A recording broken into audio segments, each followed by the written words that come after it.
সেখানে নিরব ভূমিকা পালন করে চলেছে। বন্ধুগণ, আজকে এই অবস্থা দাঁড়িয়ে আমরা নিয়ন্ত্রণের বাইরে, কিন্তু এখানে যদি লক্ষ্য করি আমরা কি দেখি? আমরা দেখি রাজ্য সরকারের সেখানে ভূমিকা নিরব দপ্তরের নামে যে একটা দপ্তর আছে তার কোনো ভূমিকা নেই। দ্রব্যমূল্য নিয়ন্ত্রণের ক্ষেত্রে তারা কোনো ভূমিকা পালন করছে না, তারা নীরবে ঘুমিয়ে আছে।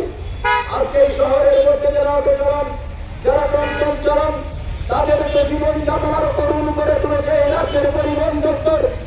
আপনারা জানেন কখনো বলে অটো চালান করো, কখনো বলে অটোতে শহরে চালাতে পারবে, কখনো বলে শহরে চালাতে পারবে না। অটো চালক, টমটম চালক যারা তাদেরকে ধরে নিয়ে সারাদিন বসিয়ে রাখে, অর্থাৎ তাদেরকে শারীরিকভাবে যেমন নির্যাতন করা হয়, তাদেরকে মানসিকভাবে নির্যাতন করে তাদের রুটি রোজগারের উপর আঘাত আনা হচ্ছে। আমরা তার বিরুদ্ধে প্রতিবাদ জানাই। সেখানে পরিবহন দপ্তরের কোনো ভূমিকা নেই, পরিবহন দপ্তর শুধু নীরবে ঘুমিয়ে আছে। আমরা সেখানে প্রতিবাদ জানাচ্ছি। আজকে শুধু প্রতিবাদী নয়, আজকে অসংগঠিত শ্রমিক কংগ্রেসের উদ্যোগে আজকের এই প্রতিবাদ র্যালি, আজকের এই প্রতিবাদ মিছিল। আমরা এর বিরুদ্ধে প্রতিবাদ জানিয়ে আজকের এই মিছিল সংগঠিত করেছি।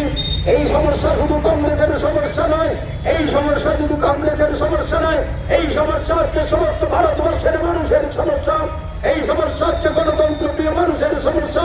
আজকে ভারতবর্ষকে এরা শেষ করে দিচ্ছে। আপনারা জানেন ওই ইথানল নামক এক পেট্রোলের সাথে এক ইথানল মিশিয়ে দিয়ে আমাদের যে পরিবহন সংস্থাগুলো আছে, পরিবহনের যে গাড়িগুলো আছে, সমস্ত গাড়িগুলো আজকে বিকট করে দেওয়া হচ্ছে। সেখানে ওরা ভারতবর্ষের একজন মন্ত্রী এই ব্যবসার সঙ্গে জড়িত আছে। আপনারা জানেন এই ভারতবর্ষকে আজকে দুর্বল করার জন্য, ভারতবর্ষের অর্থনীতিটাকে শেষ করে দেওয়ার জন্য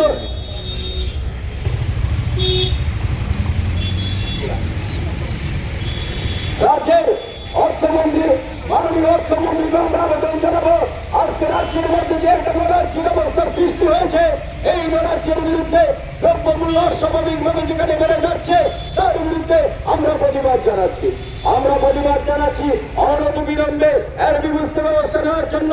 অন্যথবা দায়িত্ব নিয়ে এই সরকারের মাননীয় যারা মন্ত্রী আছেন, যারা নিজ নিজ দপ্তরে ব্যর্থ, সমস্ত মন্ত্রীদেরকে আমরা জাতীয় কংগ্রেসের পক্ষ থেকে, অসংগঠিত শ্রমিক কংগ্রেসের পক্ষ থেকে ওনাদের প্রতিবাদ পদত্যাগ আমরা দাবি করি। আমরা পদত্যাগ দাবি করি কারণ এই সরকার সম্পূর্ণরূপে ব্যস্ত, এই সরকার সম্পূর্ণরূপে ব্যর্থ হয়েছে প্রশাসন পরিচালনার ক্ষেত্রে।